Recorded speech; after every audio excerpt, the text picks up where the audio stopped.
let me ask.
Good morning.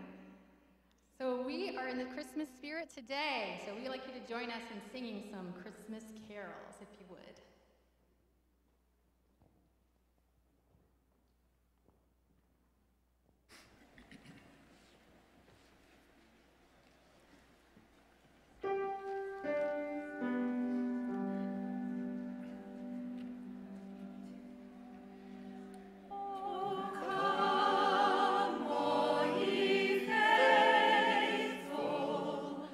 Joyful and triumphant.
okay. You can sit down. It's okay. That's a thing we do. Actually, you know what? Stand back up. No, you can sit. No, stand up, stand up. Turn and greet one another. Say good morning. Shake a hand. Get a name. Be friendly. Let's do that thing. Still here. You're making me nervous.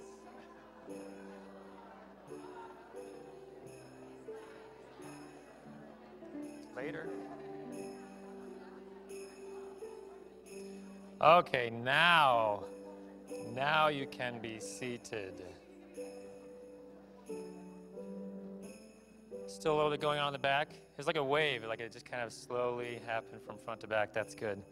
Okay, well, do we have anyone visiting us from another Unity church? I'm curious if we have anyone visiting from another Unity church. Way in the back? Yeah, where are you from? Yeah, I know, I'm talking right here. So, I'm sorry, I didn't hear you? Seattle. Well, welcome. Thanks for coming. It's quite a journey. And over here? Yeah, where are you from?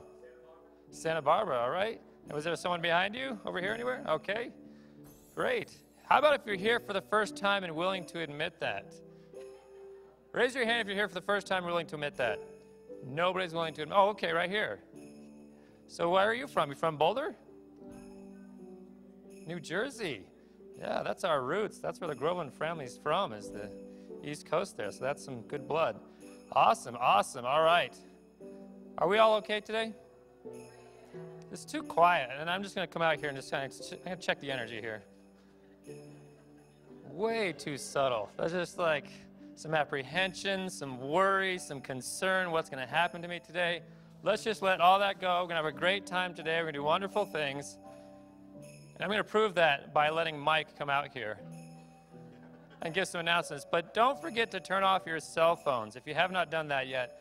And you can check in on Facebook if you'd like to do that first and share our live stream if you want to do that. But don't forget to turn it off. All right. Thanks for setting them up, Shad. A few real quick announcements here to get through. We have our Christmas service this month. It's going to be December 23rd and December 24th at 6 p.m. Both days is when the show really starts. But we're going to have our choir. They're going to be caroling starting at 5:30. So come a little early, get good parking. There's going to be amazing music even beforehand. Get your tickets in the lobby. They're free, or get your tickets over here in the bookstore. Grab a few extra to bring a friend or two that's never been here, because our show this year is going to be fantastic, and it's an all-new show that we've never put on before with all new music. Let's see. We also have a winter solstice celebration this month on December 21st, led by our very own Norma Bigtree Groverland. That's at 8 p.m. We got drumming, singing, and chanting. And it's when we celebrate the longest day of the year. Also today, if you haven't noticed, we are having a craft fair. It's our last day of the craft fair this year. Even if you went in last week, go in, check it out again. We've got a few new vendors in there. Actually, quite a few new vendors. So go in there and see what kind of odd or weird stuff you might. I think weird actually was the right word. But go in there and check it out. You have no idea what you're going to find in there. Let's see, we also, this Thursday, we're going to have our Christmas letter that we send out every year. We're going to get it ready for mailing. Come hang out with me over here in Fellowship Hall, starting at 10:30. We're just stuffing envelopes. It's super fun and easy. We have snacks, listen to music, and have a good time just hanging out, chatting. Good way to get involved and do some easy work to help us all out. And also, we have our annual New Year's meditation service led by Jack and Norma, where you meditate from this year into the next, and that is December 31st at 11:15 to 12:15 next year. So come out and check that out. Now I'd like to invite our friend Steve Hayes to come on out here. Good morning. It's my privilege to lead us in prayer, so I encourage you to just relax in your seat, take a deep breath, close your eyes if that feels comfortable for you.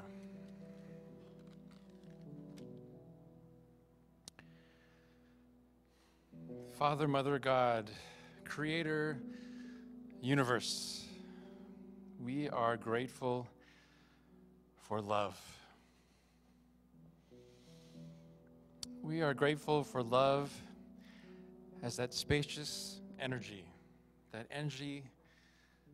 surrounds us, blessing us and leading us to us leading us to our highest good.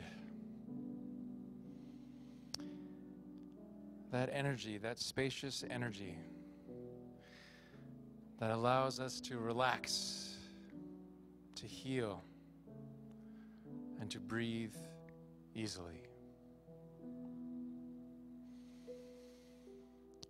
So in this moment,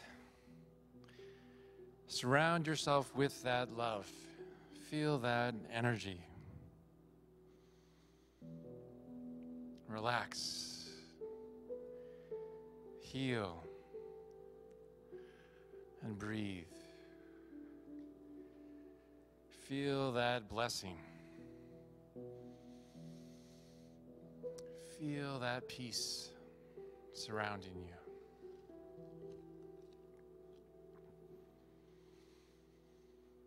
Father, Mother, God, we are grateful for this love, the love that we feel in the hug from a friend, the love that we see in the wagging tail of a dog, the love that we feel in every heartbeat, the love that we know is at the very core of our being. Affirm with me in this moment, I am love. I am loved. I give love. All is love.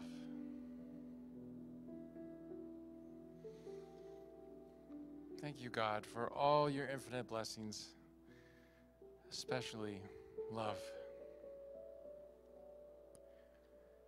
And to this we say, Amen.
Bum,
Good morning, everyone.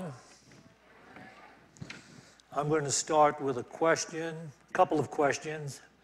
If you answer yes to any of these questions, just raise your hand. If you were cleaning your car and discovered a formula that you sprayed on one of the hubcaps that turned the hubcap to solid gold, knowing that gold is at $1,300 an ounce right now, would you go ahead and spray the other 3 hubcaps as well and sell them?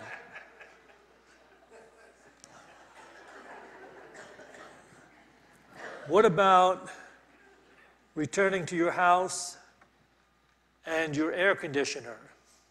Spraying your air conditioner. Would you spray your air conditioner and turn it to solid gold and sell it? It's $1,300 an ounce. Okay. What about your TV?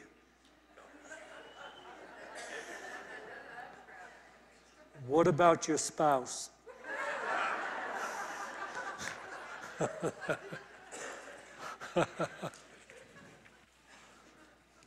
Well, if you could turn your hubcaps to gold, you would be an alchemist. And this is something like what you'd look like. You don't mind looking like that, you can be an alchemist. I'm going to give you a definition of alchemy. A medieval science and speculative philosophy aiming to achieve the transmutation of base metals, lead, tin, iron, into gold, or to find a universal elixir for immortality. So there it is. That's a definition of alchemy. I'm going to share the secret power of alchemy this morning. I know that many of you would like to know what credentials I have to be able to do that. So my credentials are these. I am today an alchemist, and I was a full-on alchemist in the 13th century in a past life. I took a photo of myself in that 13th century. Sure. I was only 27 years old in that. So that's what alchemy can do for you.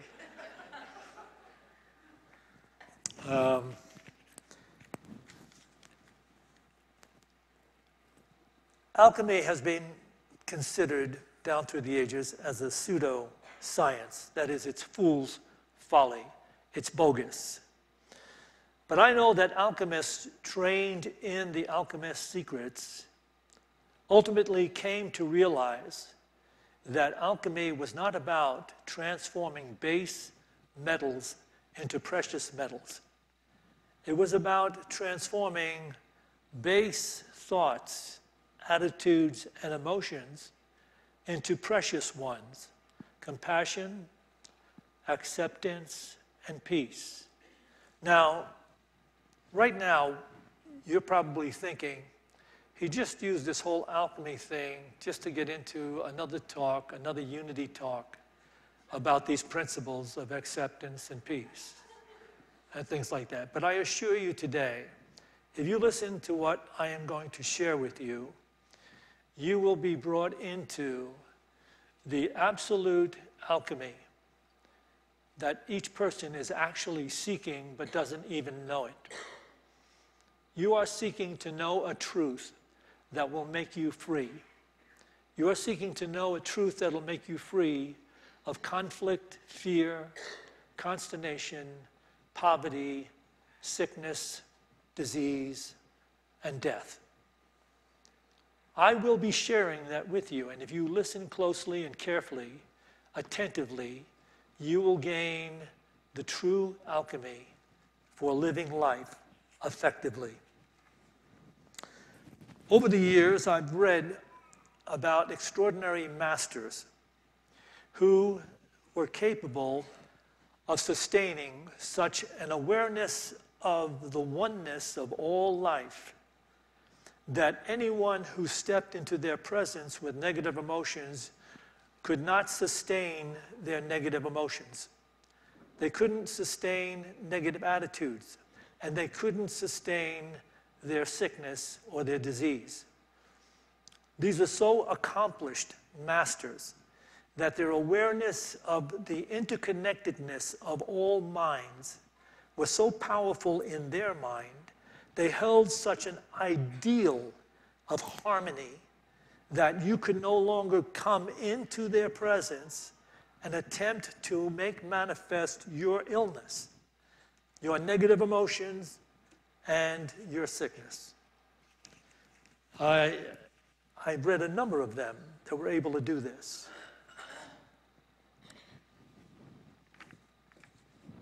The key to this secret that these masters share is the ability to maintain overwhelmingly the awareness of oneness.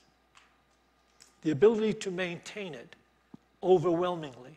That means their powerful understanding in their own consciousness was so powerful that it overrode any other consciousness by knowing that all minds are in communication, and therefore each mind will have to submit to the harmony in which this particular master lives his life or her life.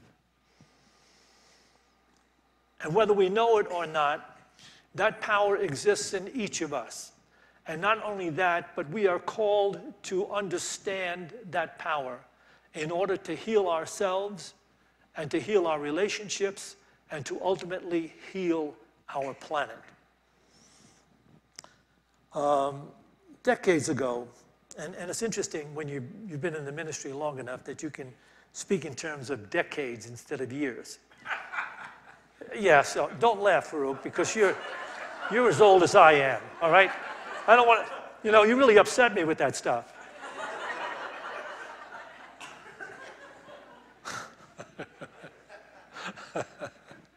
I'm talking decades ago when I used to teach A Course in Miracles. We had the usual, phenomena of A Course in Miracles. Lots of people want to take it. It's got the best title ever written for a book. Is A Course in Miracles? Are you kidding? I'm for it. But not too far into the teaching and the class, people will drop out. And they'll drop out because of things like the fact they're not ready yet for that ultimately in-your-face program of truth. Shad mentioned this last week in his talk. We're all on different levels of understanding. And so on particular levels of understanding, certain books and teachers and things will be of value to you. And you'll be able to use them to move on in your expression of life and further your harmony, further your healing, further your peace. But you can't jump beyond where you're at, and you're not being held to do that. You're being called to understand yourself in the process of evolution. So the only real truth about the process of evolution is be awake in it. In other words, don't fall asleep in your life and suppose that, well, this is comfortable enough, this is where I'm at, and I guess, you know, I'm not going to be able to do too much more than what I'm doing.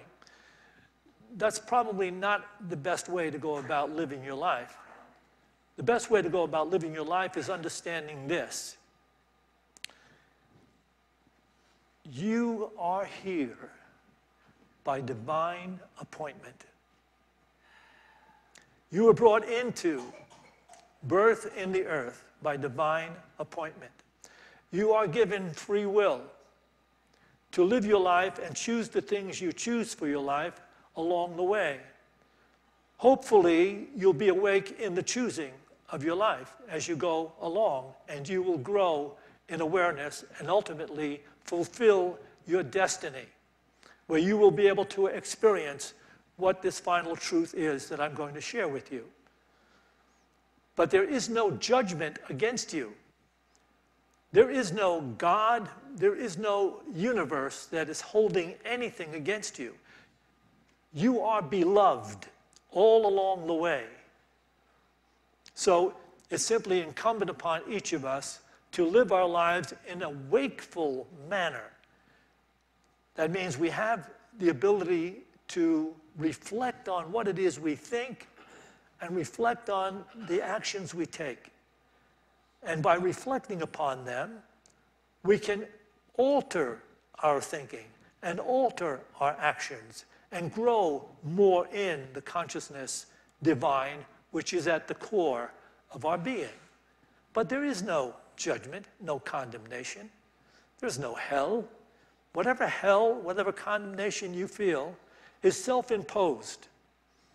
Whatever limitations and pain and suffering you experience, it is because your thinking and your understanding is not yet fulfilling you in the divine way. So there's things that you need to do. There's a process, there's work that you still need to do to come into your divinity or the enlightened state of being alive. But there is no condemnation and there is no judgment. There is just a calling to be awake. Okay, that said, my friend, when I was doing decades ago teaching the Course in Miracles, some people got disgruntled about the Course, had become upset by it, and some people would just leave quietly. But I had one particular gentleman who became absolutely outraged in one of the classes and just started tearing the pages out of this Course in Miracles book and saying, I hate this Course. I hate it. And when he calmed down a little bit, I asked him, well, why? Why do you hate the Course? And he said, because it is saying that I must forgive everyone and everything in life. And there are just terrible people I absolutely know of that I don't think deserve my forgiveness or anything like that. And I think there are experiences in my life that I'm not going to forgive because I don't think they should happen to anybody. They shouldn't happen to any human being. Well, he is absolutely right. He's absolutely right about what the Course is saying, that you ultimately must forgive everyone and everything in your life, because it is the precursor of the enlightened state of awareness. We have only to know that that exists in A Course in Miracles for the sake of bringing us in to this ultimate truth. I asked you when I began this talk to listen carefully to see if you could take it in. The gentlemen in the Course in Miracles class and in many of our Course in Miracles class, they're not there yet. They don't want to involve themselves in such a focused practice of the presence of truth. And that's fine. I said that's fine. There's other books and there's other teachers and there's other paths that they're going to take that'll bring them to whatever it is they need at that time in their evolution. But what I am saying to you now is if you are ready to hear this, then you will know the absolute truth, the life-transforming truth that will make you free and ultimately free the world in which you live. It goes like this.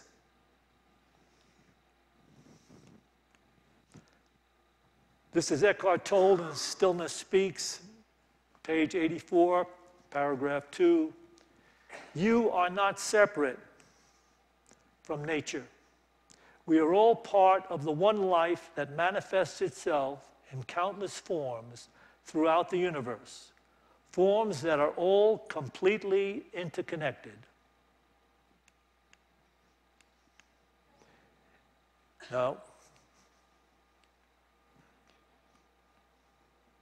you are not separate from nature. We are all part of the one life that manifests itself in countless forms throughout the universe, forms that are all interconnected.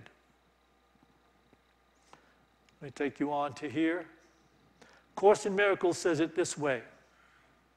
If your brothers and sisters are part of you, will you accept them? Only they can teach you what you are. For your learning is the result of what you taught them. What you call upon in them, you call upon in yourself. And as you call upon it in them, it becomes real to you. God has but one son, daughter, knowing them all as one.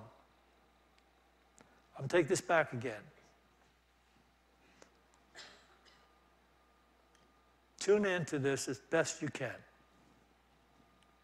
If your brothers and sisters are part of you, will you accept them? Only they can teach you what you are, for your learning is the result of what you taught them. What?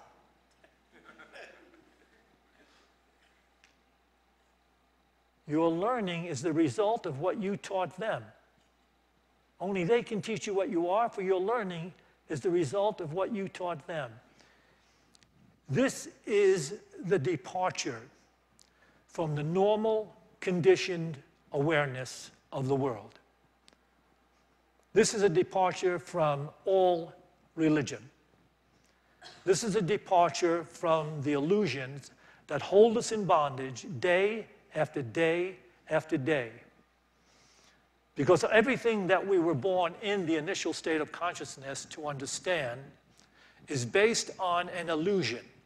It's based on a false definition of life and how it works. Here, we're being told that thoughts held in mind and beliefs held in mind come forth in your experiences of all other people. The deepest thoughts you hold and believe in, you see, they create the personality you believe yourself to be. But you also create the personality of the experiences and the people that come into your presence.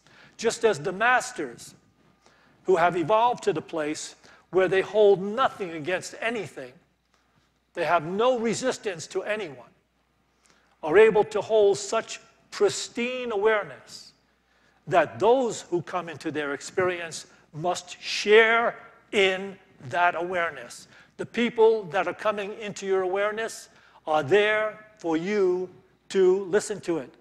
There for you only to listen to it. There only for you to accept as they are, as they presently appear. And in so doing, you make manifest the first step into the divine awareness and the healing of your life. So I'm going to share a video with you.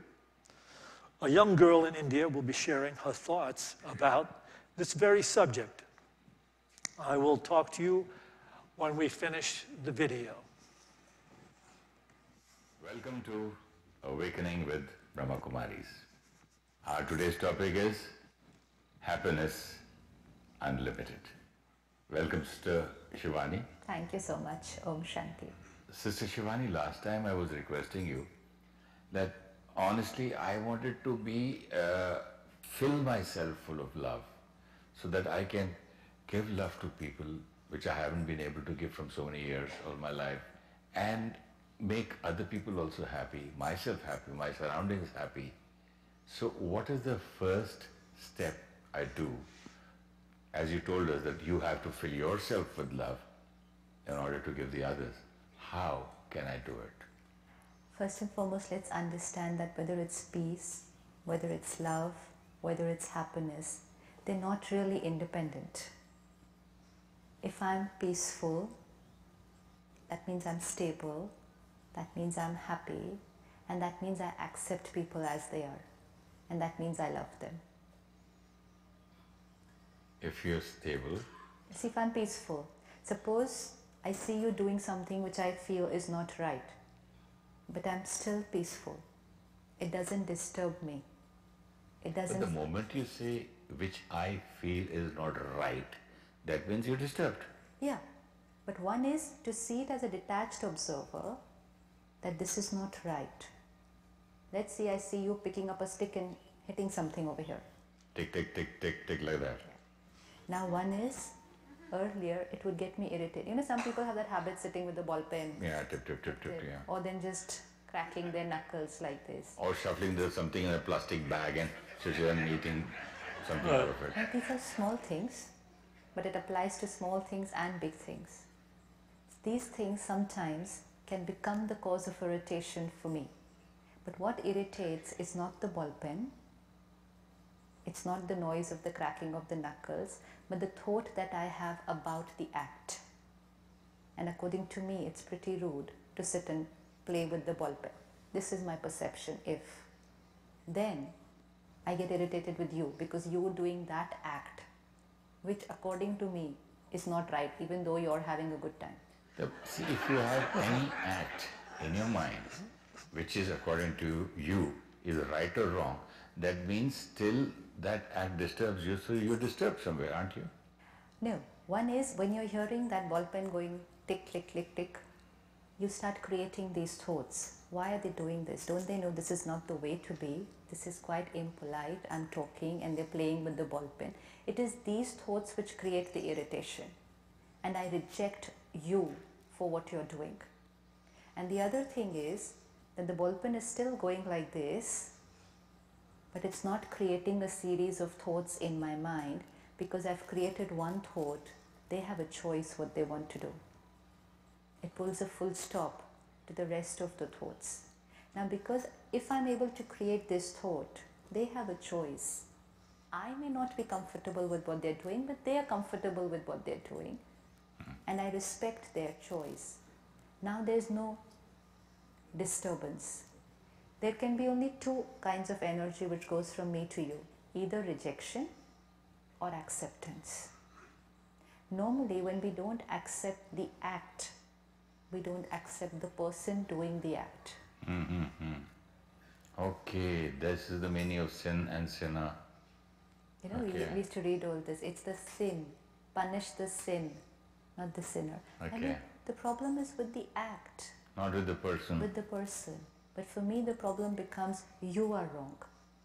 You are bad. You are so and so. So that means I reject. And when I reject, there is a disturbance here. And at that moment, there's no love. At that moment, there's rejection. Acceptance is love. And if I'm not accepting you as you are, then I'm rejecting you. We claim to each other at home, I love you. The parents say, I always love my child. And they think they always love their child.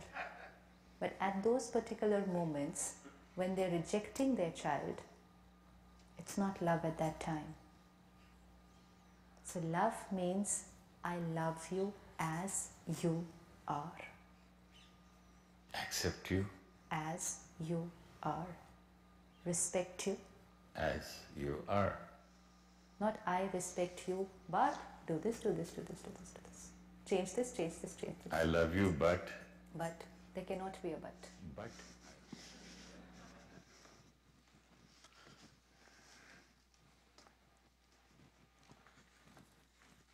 For us, in the place where we are right now,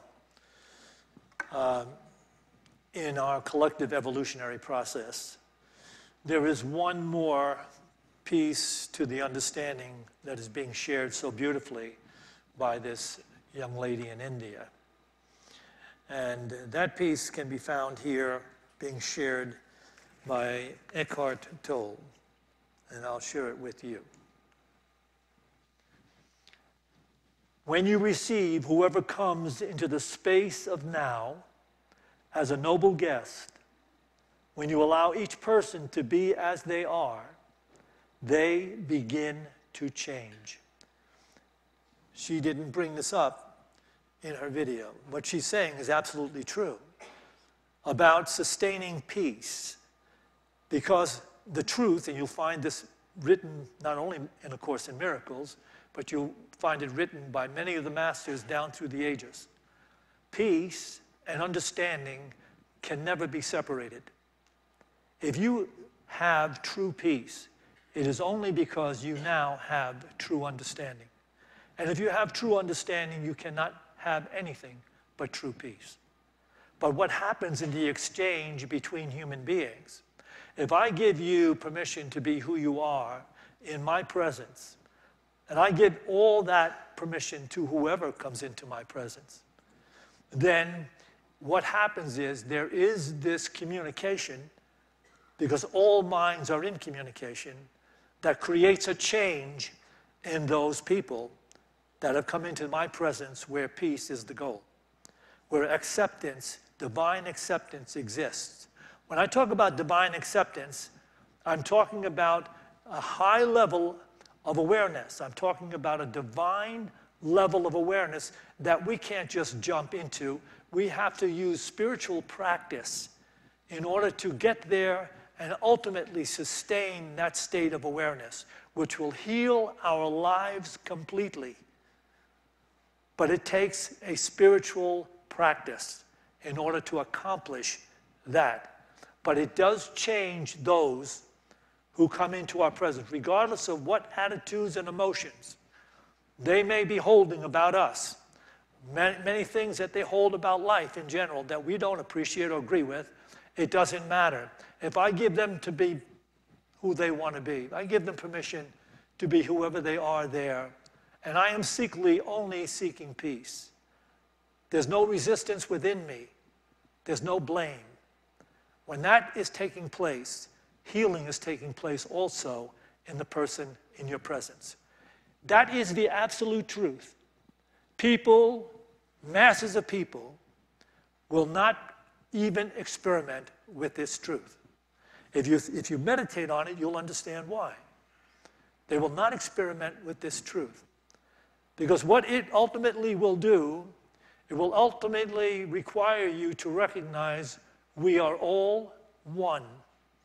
We're all in this divine intelligence and love that gives us life.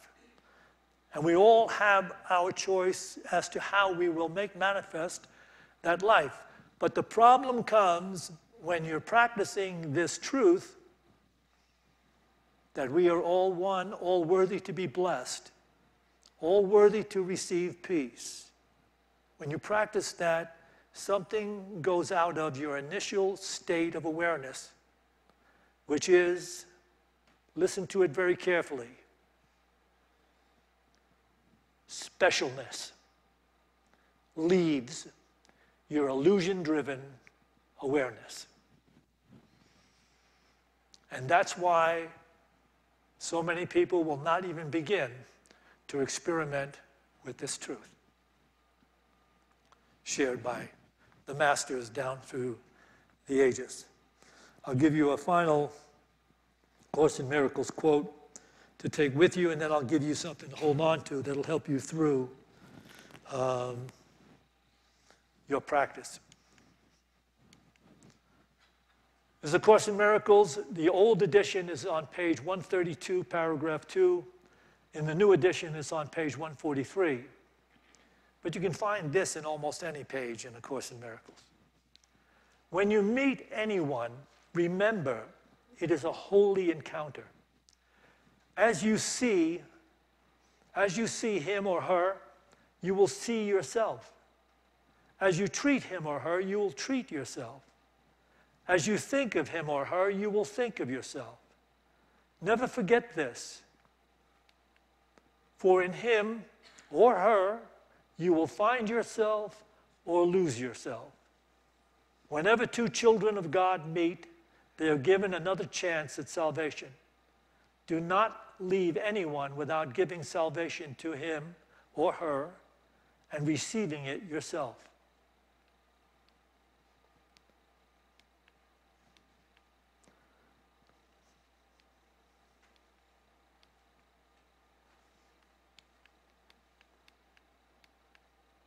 Okay, I'm going to get this back. Hello? No? It's okay if I don't get it back. Oh, see, it just ran away from me. Who did that? That's Mike up in the booth. Okay, Mike, I'm really getting disturbed now. When you meet anyone, remember, it is a holy encounter. As you see him or her, you will see yourself. As you treat him or her, you will treat yourself. As you think of him or her, you will think of yourself. Never forget this, because there is only one self, of which we are all a part. For in him or her you will find yourself or lose yourself. When two children of God meet, they are given another chance at salvation. Do not leave anyone without giving salvation to him or her and receiving it yourself. Here you have the divine yoga. You can take all the yoga that takes place and all the yoga that you do, but the yoga you're really called to finally do and fulfill is this.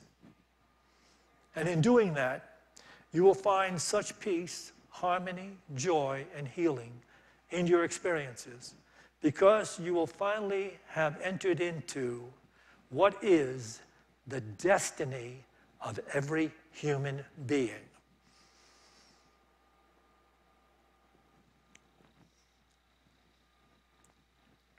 So I'm going to share with you the way it works. What we are actually doing when we make peace our goal, when we make divine acceptance our yoga, what we are actually doing is we're stilling the preconceived illusionary interpretation of self. We are stilling it.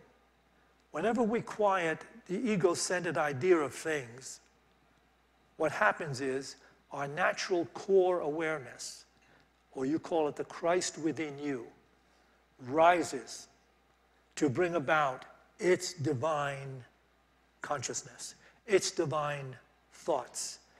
The healing of Christ didn't take place just once 2,000 years ago.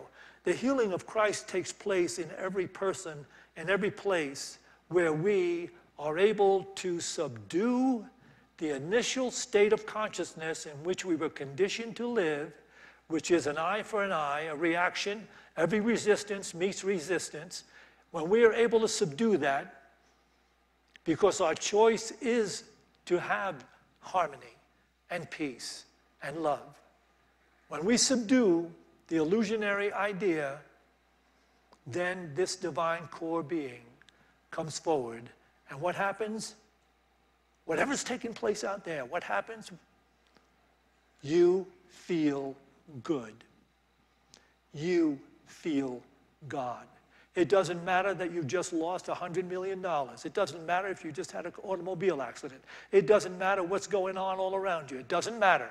If you appeal to subdue the illusion that has held you in bondage and allow this divine awareness to come forth and to accept on a divine level, you will feel God.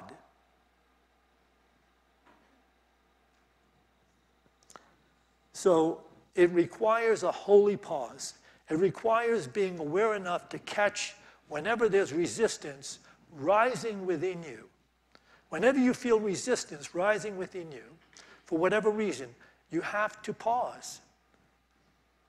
The step on the spiritual journey that's most important is the ability to pause and not react, because that's what we have been conditioned to do, is to react in kind.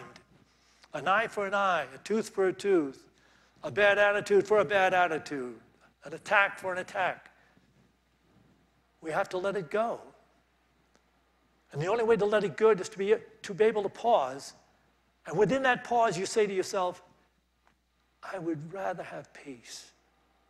I would rather bestow peace. I would rather have peace. I would rather bestow peace. And that's a holy pause. Practice holy pausing whenever resistance rises in your awareness. And I'll give you something that you can take with you, not just saying, I choose peace. You might take this with you this week. Use this idea. I let unconditional acceptance lead my way and my life. I let unconditional acceptance lead my way and my life. You pause. I let unconditional acceptance lead my way.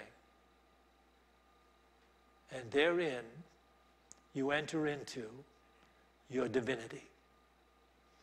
Let's have a few moments of meditation together. Begin by taking a couple of deep breaths.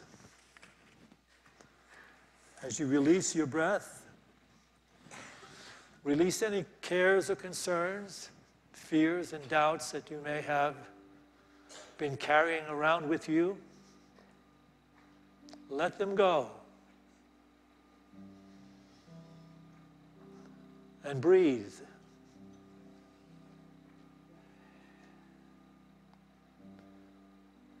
Let us know that breathing is a miracle. Breathing can be a prayer, a mantra. Remembering to breathe when negative, limited conditions confront you,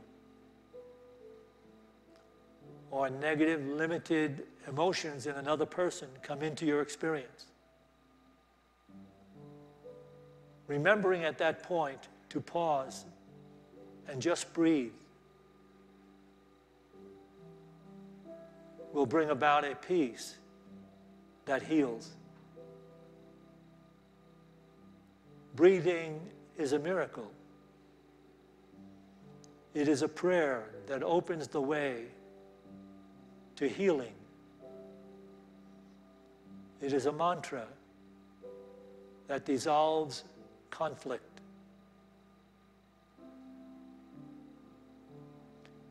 Take a few moments now and breathe in this way. Imagine your body being a complete vacuum. And the breath that you're breathing in is a white golden light.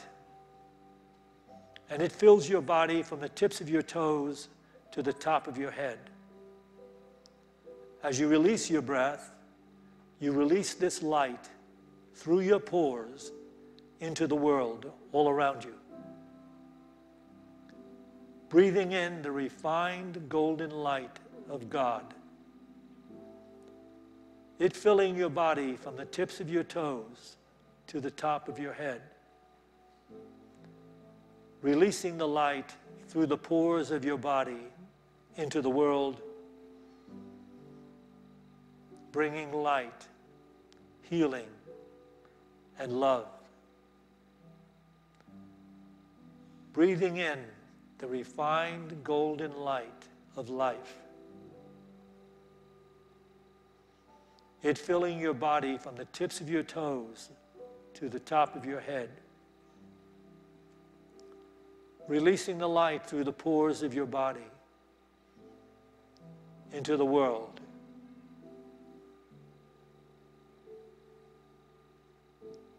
Just breathing, remembering to breathe when meeting difficult circumstances. Breathing is a prayer. that opens the way to healing. Breathing is a mantra that dissolves conflict.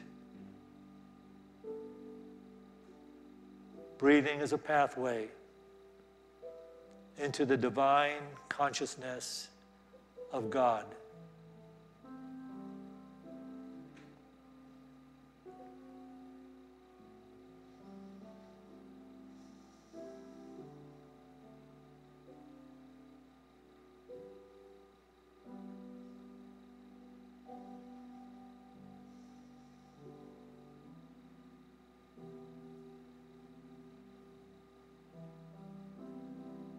As we go forth now from this meditation, let us carry with us the words that come to us down through the ages, the words that will never go away. You are the light of the world. Let your light so shine before others that they may recognize the divine within themselves.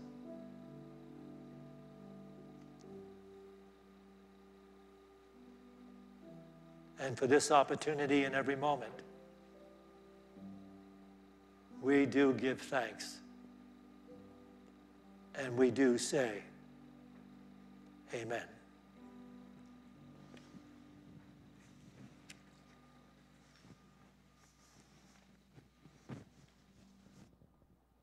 Well, thank you, Jack, for sharing that powerfully deep message for us with some applicable tools to take into our week.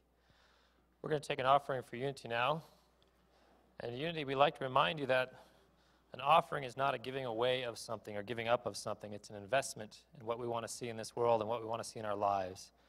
If we truly want to experience more spirituality in this world, more spiritually minded human beings, we have to invest in that, right? We have to invest in it in our own life. We have to invest it in the world, and that's what we're doing right now. So we're going to bless this offering. I'm going to say it first, and I'm going to invite you to join me. Divine love through me blesses and multiplies all that I have, all that I give, and all that I receive because I give. Please join me. Divine love through me blesses and multiplies all that I have, all that I give, and all that I receive because I give. We now have a unique opportunity to listen what this band's capable of.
That's the Unity Band playing some Trans-Siberian Orchestra. Who's familiar with that song? Let's bring up the house lights a little bit. I need to see a real answer here. Who's ever seen Trans-Siberian Orchestra in person? Yes. Oh man, that is a powerful experience. Nothing like seeing some heavy metal bands rock out some Christmas tunes. Anyway, all right, so we have CDs and DVDs available of this service. in the bookstore right after the service if you want to go over and pick up one of those. Purchase one of those and share it with a friend. We're also going to have the craft fair next door over here if you want to check that out and get some Christmas shopping done. We also have some Christmas gifts in the bookstore as well. And don't forget to pick up your Unity socks in the bookstore. Very important. They're going fast, limited supply. I bought most of them, so you're going to have to go with what's left. What else do we got here? You can speak with your ministers. We're going to be over in the fellowship hall after the service. You want to talk to Jack or myself, we'll be happy to speak with you. And then I'm going to be speaking next week on the myths about Christmas, and we're going to bust those myths. So if you want to be a part of the process, we're going to do that, and we're going to get a little message out of it as well. All right, to get everything. Oh, I want to thank everyone who's watching us on live stream, whether it's on Facebook or YouTube or Twitter. We are live right now, and we appreciate you joining us for this service and being a part of it in the digital spiritual realm. All right? Why don't we all rise and face the center aisle and sing our closing song.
So it is.